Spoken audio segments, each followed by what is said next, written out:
churches network in the United Kingdom, and also lead a mission agency called Urban Expression, which is planting churches, particularly in poor urban communities, in 6 different cities in England at the moment. I've been asked to talk about church planting. 40 minutes on church planting, what do you say? Just so that's a good idea. Okay.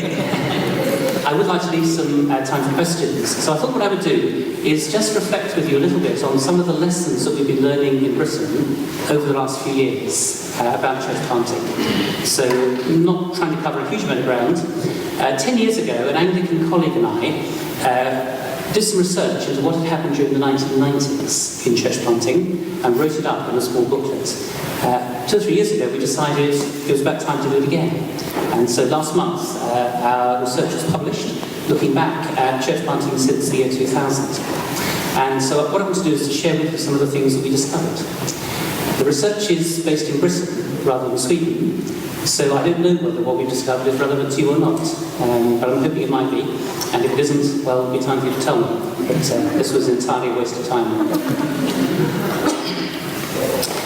3 main features of church planting since 2000 in British context: innovation, Missio Dei, and incarnation. Innovation, Missio Dei, and incarnation. Not that these were entirely absent before 2000, but they've all become much, much stronger since 2000. Innovation, no longer were church planters sure before they started what they were going to plant. No longer were they coming with a ready-made model of church and saying, that's what we want to do. There was much more listening, much more creativity, many more questions. Still church planting, but the language changed. People began to talk about fresh expressions of church, or emerging forms of church, or new ways of being church. So it was still church planting, but it had changed some of the expectations and the assumptions. Much more open, much more flexible, much more sensitive to the context and the culture. That was a significant change, and we felt it was a significant gain. In a changing culture, to assume the church doesn't change is dangerous. Missio Dei. I'm assuming as good theological students you know that Latin phrase, the mission of God. It's a phrase that began to be used in the middle of the 20th century, and I think is a post-Christendom missiology.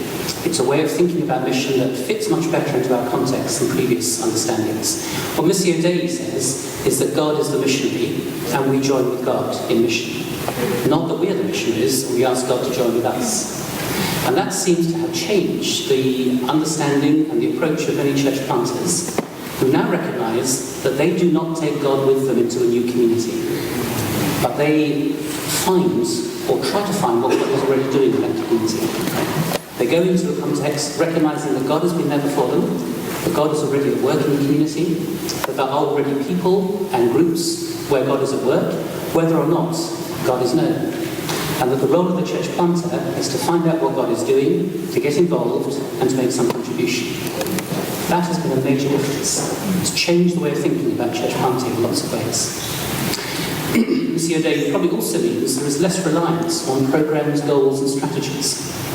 I don't know whether goals work here in Sweden, but they really don't work in Britain. They seem to work in America. In America, if you give a congregation goals, they get excited. In Britain, if you give a congregation goals, they just shrug. Well, if that's what you want to do, go for it, but we're not interested. So the whole goal setting thing just seems to have disappeared. And I think Missio Dei has been part of the reason for that. If God is already at work, it's not for us to set the goals, it's for us to find out what God is doing and join in. That has changed the way of thinking of many church planters. And then thirdly, incarnation, closely connected. Missio Dei, God is the missionary. How does God engage in mission? Well, predominantly, primarily, through incarnation. God does not shout at us from a great distance, but God sends Jesus as the incarnate one. And perhaps that's the model for mission. Incarnational mission for church planters over the last 10 years in Britain has meant being embedded deeply in communities. It spending much more time listening to the community, becoming part of the community, understanding its needs and aspirations, not coming in and assuming we've got all the answers straight away. Just a more gentle approach, a more gracious approach. Much greater emphasis on doing things with people rather than for people, rather than assuming we have all the answers. Incarnational mission. One of the other things that's changed significantly is the time frame. In the 1990s, many denominational leaders assumed that if you fund a church planter for 3 years, that should be sufficient. And after 3 years, if it's worth continuing with, already there will be sufficient people and funding that support can be withdrawn. We're looking now at a much extended time frame. I've been saying to denominational leaders for a little while now, if you are serious about church planting, you need to think of a 10-year investment. You need to think of a decade, not simply 2 or 3 years. It might not take that long, but in many contexts it does. Because we're moving into an environment where people know less and less about the gospel, it takes longer to plant churches. And so that's, I think, been a significant change over the past few years. I would say those are the 3 headlines, those are the 3 major changes. Much more innovation, greater emphasis theologically on Missio Dei, and a practice that is inspired by incarnational mission, rather than some kind of disincarnate presence. Let me briefly just mention a few specific things that flow out of that, and then I will give you an opportunity to ask whatever you want to. One thing that we've noticed is a greater recognition that our society, particularly the urban societies in Britain, operate through a mixture of neighbourhoods and networks. That for some people, neighbourhood remains important. Where you live means who you know. But for a growing number of people in urban societies, it's a networked society. It doesn't particularly matter where you live. What matters is who you know. And you're part of a number of different networks. Family networks, networks of friends, networks of work, networks of leisure, networks of shared interest. Those are where people's relationships are. The research that came out suggested that people who live near to you, your physical neighbours, are among those that you know least in Britain. Networks have taken over from neighbourhoods in many places. That's not true of poor urban communities. In poor urban communities, the neighbourhood remains primary, and many people don't have networks beyond the neighbourhood. In fact, that's one of the measures of deprivation, a lack of external networks. Where urban expression works, it's almost entirely poor urban communities, and so we still work very much with neighbourhoods. But others are looking to plant into networks. If the gospel travels primarily along relational lines, then the networks are where the relationships are for many people. So what does it mean to plant a network church rather than a neighbourhood church? A church that doesn't depend on people living nearby, but on connections that people have through friendships. What happens if you plant a church into a particular network where people share a certain interest rather than geography? And what kind of church do you plant? And one of the things that has emerged over the last 10 years in particular, a bit before that, but particularly the last 10 years, quite a number of network churches where people are distinguished by particular interests. So churches for surfers, churches for skaters, for bikers, churches for people into science fiction, churches for the goth community, and many, many others, where it isn't geography, it's culture that holds people together. That raises some interesting questions. What does it mean to be part of a church where everybody shares the same taste in music? Everybody dresses in the same way, or whatever. Networks and neighbourhoods. The second thing we've noticed is a growing awareness among church planters that introducing a public worship service too quickly can be quite damaging to the initiative. Putting on some kind of event isn't helpful in the early stages. And we're seeing church planters increasingly giving their time simply to building community. Simply to getting to know people, getting to understand the community, building relationships, and postponing for quite a long time any kind of public worship event. The difficulty that some pioneers have with that is that their denominational funders don't understand what's happening. Because the forms they want the pioneers to fill in ask how many people are attending the worship services. But we don't have any worship services. But you're 2 years into the project, why not? And those sorts of conversations are quite difficult for pioneers. And so there is something about accountability, about reporting, about understanding what's going on that is becoming quite a pressing issue. But putting on events too early can predetermine the kind of church you're planting and can also distract you from necessary community building. One of the things we say to our early expression teams is please do not start anything at all for the first year. Simply go and live in the community, get to know people, participate in what other people are doing by all means, but don't start anything. It's too early. Drink a lot of coffee or tea or beer or whatever you need in order to get to know the community. Take part in the community. Be part of the community. Don't rush into events. Thirdly, the use of third spaces. I don't know whether that term connects with you here. Third spaces. First space is home, second space is work, the third space is where you relax. For many Christians, church is third space, but for many others, there are other third spaces. It might be a cafe, it might be a club, it might be a bar, it might be all kinds of places, but it's the third place, the third space. And increasingly, church planters are recognising that these are key places of connection with people. In Britain, church buildings, by and large, are alien. They're not the kinds of places that people naturally go into. There are exceptions, but generally that's true. And so increasingly church planting is not using buildings like this, it's using third spaces. Either existing third spaces or creating third spaces. Fourthly, I mentioned this already, but let me underline it, the need for patience. The need to be patient in building relationships, recognising that many people today need to hear the gospel over and over and over again, because they start from much further back than they used to. The language isn't known, the symbols aren't recognised, the story is unfamiliar. We need to do quite a bit more pre-evangelism than we've been used to. I'm sure that you've heard of Alpha, even if you haven't used it. It's been one of the great English Christian exports over the last 10 years or so. And Alpha has been extraordinarily successful in terms of the number of people it's connected with. Less successful, I think, in the conversion rate than the Alpha organisation sometimes admit, but nevertheless it has been hugely popular. The difficulty that many are finding with Alpha is it is starting too far down the track for where many people are. It makes too many assumptions of what people know and what questions they're asking.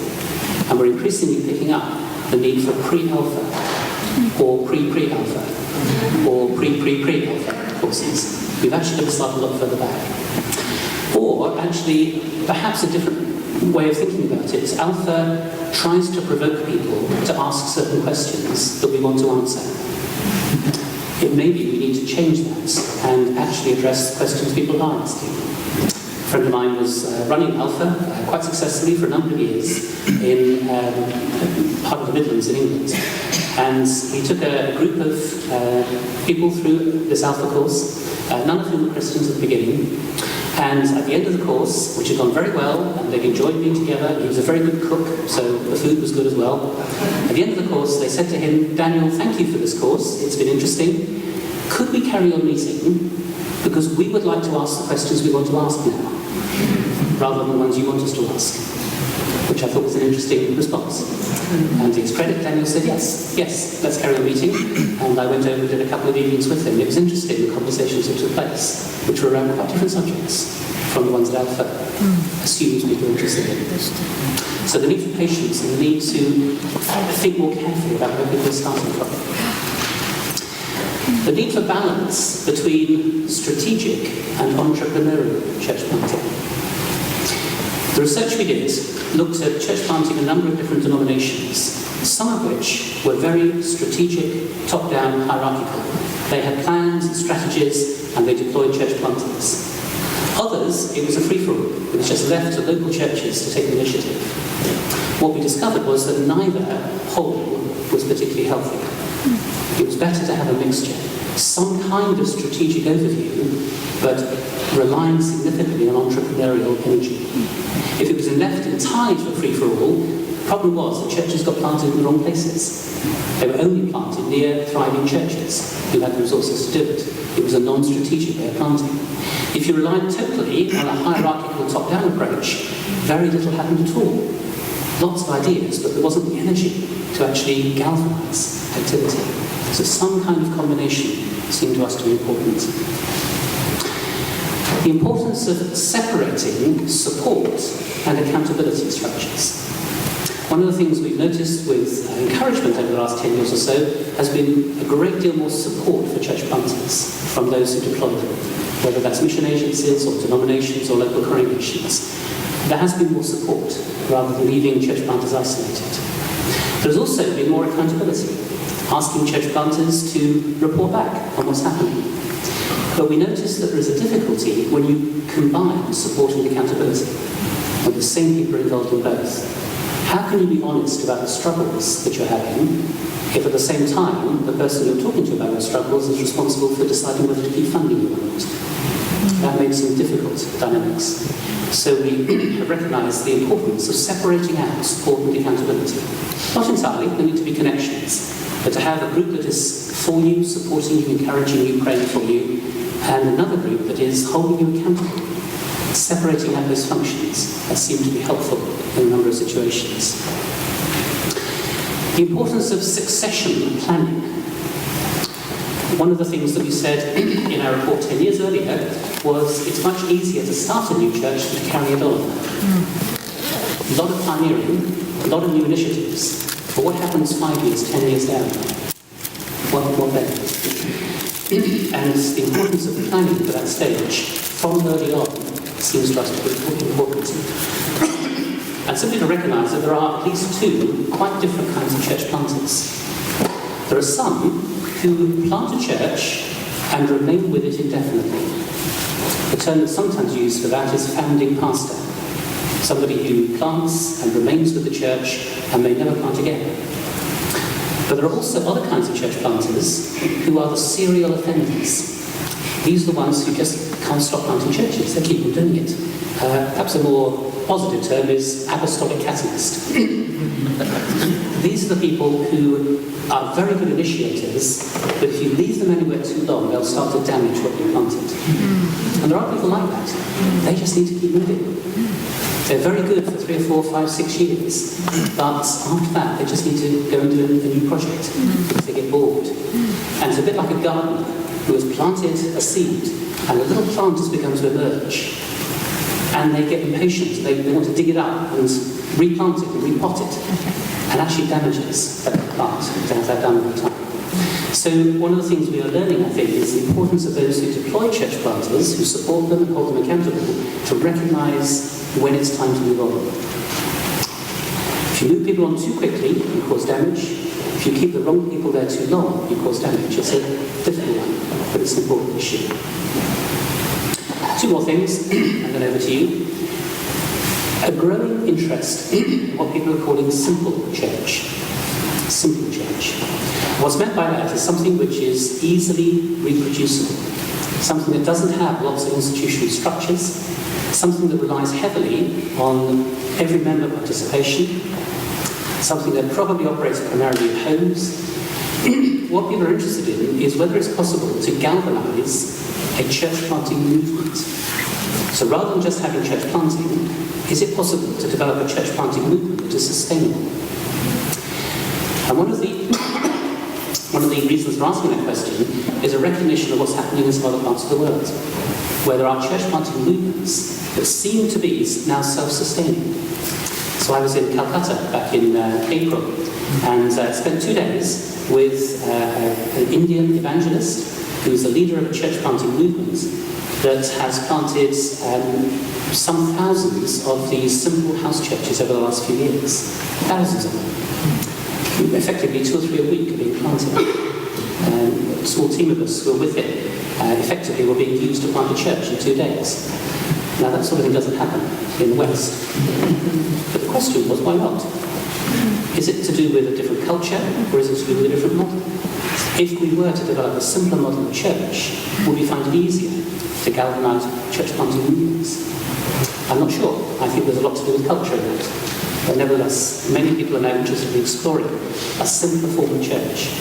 And one of the biblical passages that is inspiring a growing number of church planters is Luke 10, where Jesus sends disciples out 2 by 2 and tells them to look for a person of peace, to look for someone who's receptive.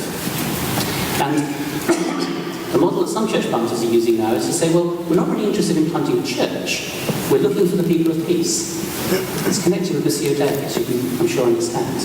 We're looking to see where God is already at work, and we want to join in with what God is doing and with those people.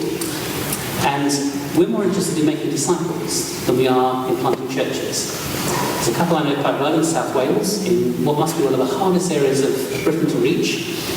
That was their sense of mission call. Luke 10, find the person of peace, make disciples, and see what happens.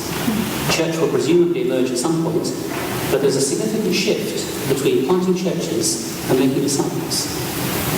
And the way that some people put it is, well, Jesus didn't tell us to plant churches, he told us to go make disciples. And he said, I will build a church. Perhaps we've got things the wrong way around. Interesting. One final thing, and that is the influence of new monasticism. I don't know how much that's been a feature here as well, but a growing suspicion among many church planters that if we're going to nurture and sustain disciples in an increasingly alien post-Christian culture, we are going to need more than brilliant sermons. We're going to need more than inspiring worship services. We're going to need to find ways of developing a lifestyle of discipleship. And maybe there are resources within the monastic tradition that could help us. And so rules of life, regular rhythms of prayer, regular ways of discipline, drawing on older spiritual resources, but remixing them for a changed environment, that seems to be something which many church planters are exploring at the moment. Okay, those are just the headlines, but I thought it might be helpful to give you a kind of report from what we've learned from the British scene over the last 10 years or so. We've got about 20 minutes, and I'd be interested to hear how much of this resonates with what we're doing here in Sweden, or whether there are other things or questions. Over to you. I was wondering, the Alpha course thing? The Alpha course. The Alpha course, yeah. Like forcing people to ask questions that they don't have. Do you have an example of what kind of questions people in fact have? Okay, did you hear the question? No. What I was saying about the Alpha course earlier, that seems to be wanting people to ask certain questions. What are the questions people actually want to ask, but that Alpha doesn't give them much opportunity to? Well, the 2 evenings that I did with this friend Daniel, which was this post-Alpha group that wanted to ask questions, the first evening explored a question that probably won't surprise you at all. They wanted to talk about the issue of God and suffering. And the particular issue was, do you remember the Asian tsunami a few years ago? Yeah. The group that met, it was a year or two after the tsunami, but one or two of them had seen a documentary on British television that had interviewed, I think it was a Muslim, a Buddhist, and a Hindu, asking what the experience of the tsunami had done to their religion, their faith. And the question was, in the group, what would Christians have said in response to that question? Why did God allow the tsunami? We spent 2 hours exploring that together. The second evening, the question that was asked was, I'm paraphrasing a little bit, but it was essentially, if the Christian message is true, why have Christians behaved so badly over the centuries? In fact, it was put a bit more brutally than that. Why have Christians been such bastards through the centuries? Now, Alpha doesn't actually ask that question or encourage people to do so. But it was a really important evening. And it was really important to be able to engage with that at some depth and with some honesty, rather than just pretending there wasn't an issue there. So those are the 2 examples that I would give. I mean, there are many others, but I'm not anti-Alpha in any way. It's simply that I think it only connects at a certain stage on the journey. Yes. Our church is often has contact with a guy in India, and he's part of it's almost like a movement, but his name is Victor John, and it's the plant features that are Yeah. and they're pretty much working throughout that model that you would call signatures. When people receive the good message of Jesus Christ, they tell them to tell one person and keep coming back to that church in particular. Now, they have a problem with that thing that there are too many teenagers are becoming believers so quickly that they're having a problem with education, that they need more sustainable education where they actually teach the gospel. So my question to you is that simple church can be too simple in the sense that it will go so fast that you can recognize the need of it. Yeah, I think that's very much a problem. In the group that I was working with, I would say there was a similar issue there. Things were happening so fast. It was very hard to keep up in terms of discipling and equipping and educating those who are becoming Christians. I would say at the moment we don't have that problem in England. I doubt you have it in Sweden. But it's a serious issue. If this were to take off as a model, then I think we do have to ask really quite searching questions about that. It's all very well being simple. We don't want to be simplistic. We don't want to have something that's just at a very superficial level. But at the moment, we're not facing that particular challenge. The first year at OCF, we read these two books about Missional Church, and I love them. I really feel that this is awesome. But some people in our class had like this reaction that, okay, this is a model. It's kind of questioning normal church and their church in their town where they're working or something, and the questions a lot about how they maybe want to have a mix between attractional and missional, and how do you present incarnation or missional and everything without having the counter reaction that people think who are like they used to growing up in a church and working in a church that is kind of an institution and it works well also for some people. One of the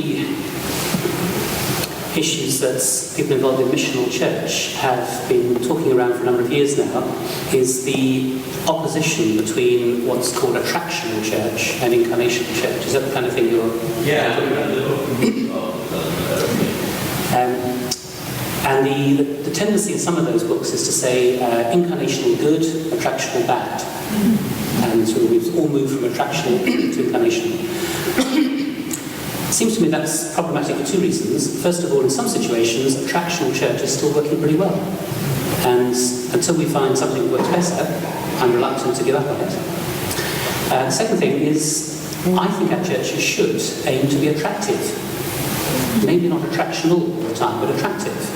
And I think there's something about going too far up to the incarnation things which diminishes the importance of a vibrant, attractive Christian community.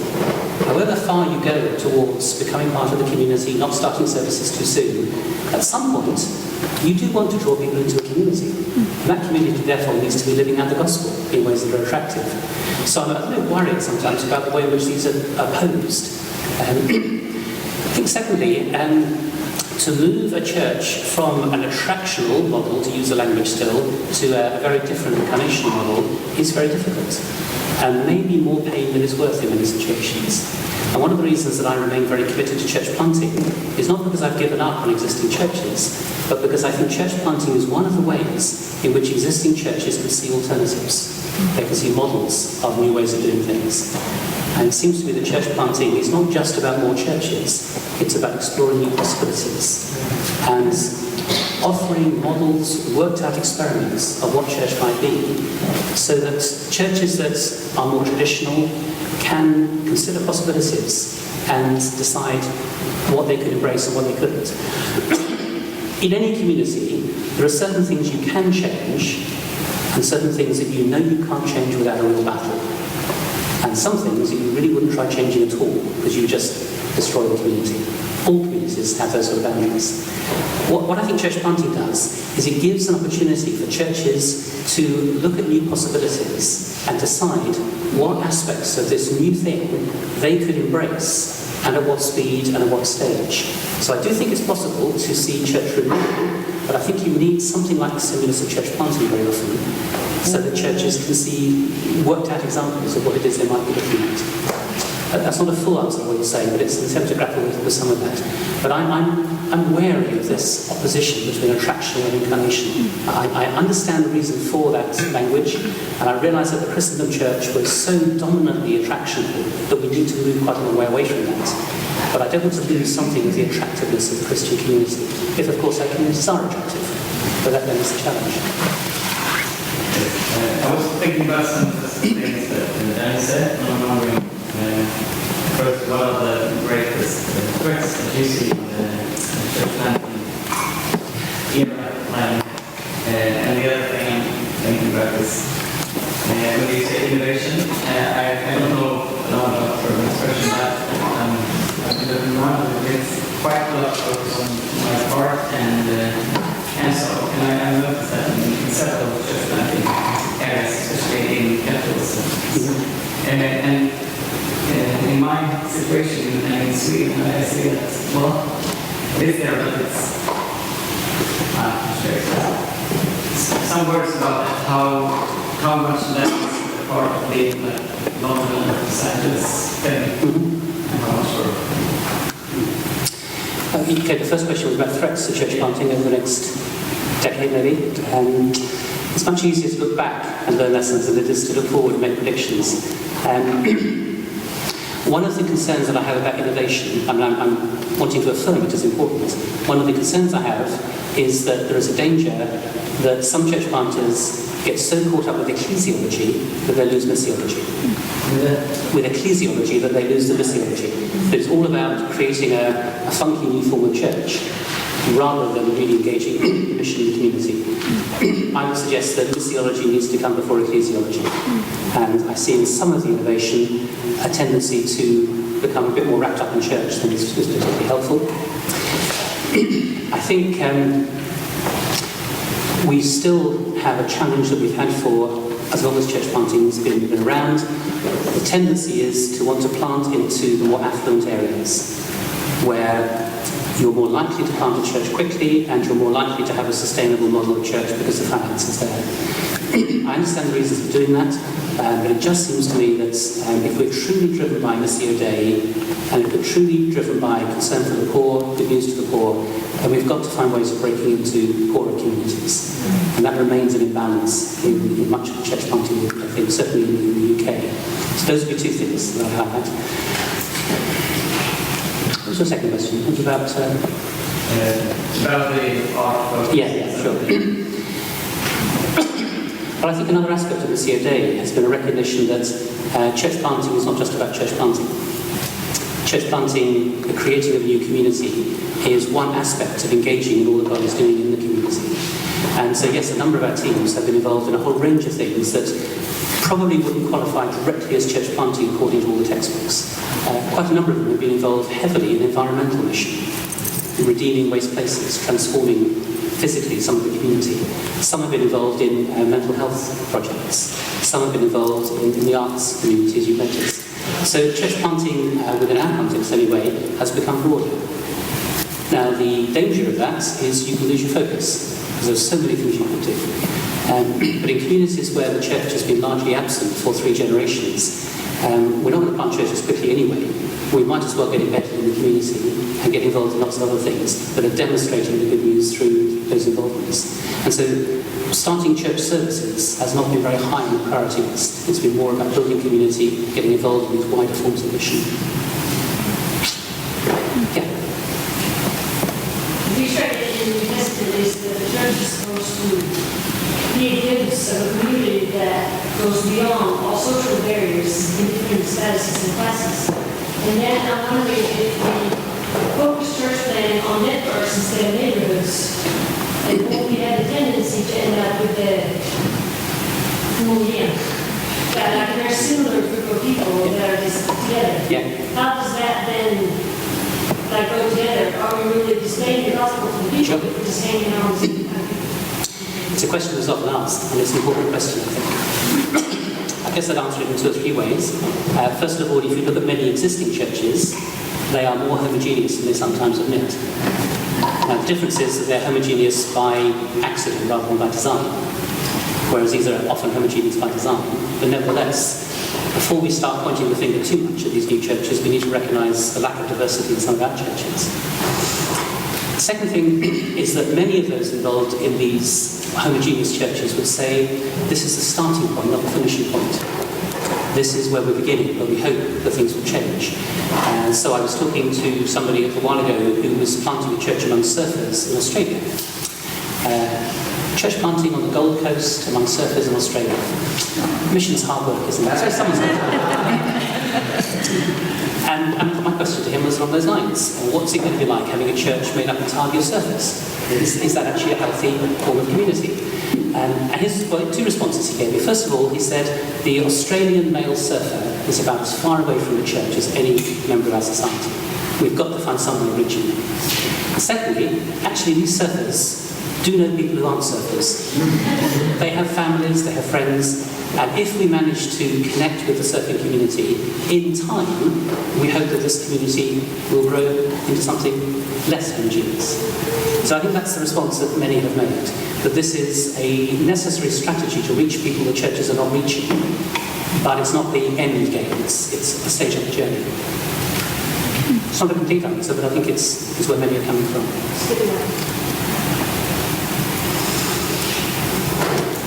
Sorry, yes. I have a question about how the church can make any people to get engaged to the missional church, because it's very important to get the people involved in new kind of way. How to get people involved in a missional approach to church. I think one of the mistakes that many British churches made during the 1990s, when we began to get a language of missionary congregations or missional church, was to assume that the way to make a missional church was to have lots of extra activities. So that as well as doing all the things we're already doing, you now do lots of mission things as well. And as a missiologist looking at what had happened said during the 1990s, rather than going from pastoral church to missional church, what we've actually done is go from pastoral church to busy pastoral church. So the mindset hasn't changed. It's just we're now doing lots of stuff and we're getting very tired.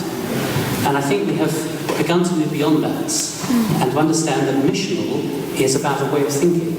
It's about a set of priorities. It's not about lots and lots of activities. In fact, a truly missional church may do less rather than more, because it then releases people out into the community. I think the starting point for many churches is that many of their members don't know anybody outside the church at all. They have become ghettos. People only know other Christians. Well, the starting point is simply to get people out more. So a very simple practice that some churches have adopted is to say, every member of the church, let's commit ourselves to having 2 meals a month, 2 meals a month with people outside the church. Simple as that.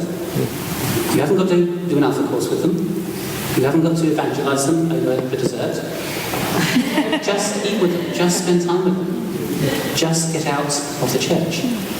And the difficulty, I think, is that our churches have become so busy, the programs are so demanding, it's hard to actually get out. So I'm not sure that becoming a missional church is as complicated as we've made it. I think it is simply about releasing a community out into the world beyond the church. And those of you who are pastors or trained to be pastors, you will need to model this. Because the danger is that pastors are the worst offenders. Spend all their time with Christians. And for people like me who do a lot of travelling, and although I'm a member of a local church, I'm not there a great deal, the danger is even greater. And I've had to take some very definite steps to make sure that each week I spend time with people who are not Christians. Otherwise, they just get sucked into the ghetto. So for me, that's the starting point. It's just very simple things to help people get out of the church into the community.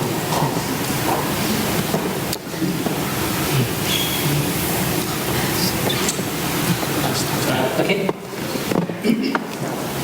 Yeah, I'm told it's okay.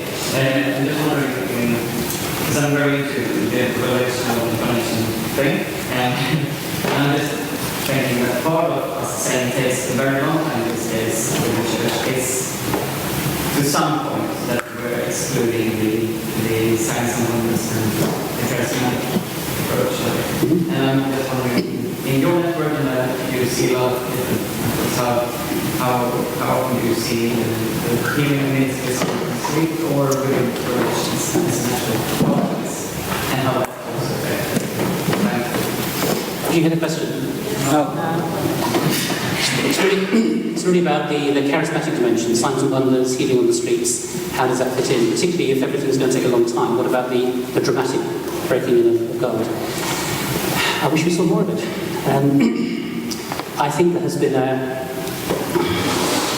bit of a reality check in Britain over the last few years, I think. There were lots of claims in the 1990s of the impact that signs and wonders would make. The reality check has been we haven't actually seen as much happen as we thought we had.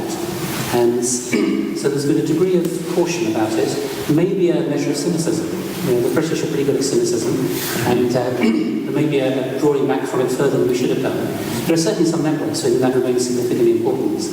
And in some surprising places too. The couple that I mentioned earlier in South Wales who are working with this Luke 10 vision, they talk very much about finding a person of peace. Now, the way that most church planters go about finding a person of peace is simply getting to know the community, spending time in cafes, drinking with people, getting involved in local clubs. You know, it's very sort of human. And the way the wife of this couple goes about finding a person of peace is she goes into a community and says, Lord, please will you show me the person of peace? And in one situation, she reports that the person that God gave her was somebody working in a baker's shop with a bad leg. And lo and behold, she finds somebody working in a baker's shop who has a bad leg, who was very open to the gospel. In another situation, she said, Lord, please show me the person of peace. And her conviction was that the person of peace was going to be wearing certain clothes. And actually the colour combination she described was pretty unusual. And she spent some time in this village looking for somebody wearing this ridiculous set of clothes. Couldn't see anybody. Thought about misheard what I was saying. Eventually went up, I think it was into the church tower, certainly somewhere higher where she could see, and she suddenly spotted him. Wearing a purple trousers and yellow top or something ridiculous. So, I mean, that's an example of someone who's operating with this incarnational model, but is still looking for the work of the Spirit to inspire and guide. It's not healing on the streets, but it's sort of word of knowledge to understand. So there are ways of combining the two. Do you know in India, The movement in India, that wasn't part of the dynamic. I mean, it is in some parts of India, but it wasn't in the movement that I was talking about. It was very simple, almost old-fashioned. Preach the gospel and draw people into study groups and let's see what happens.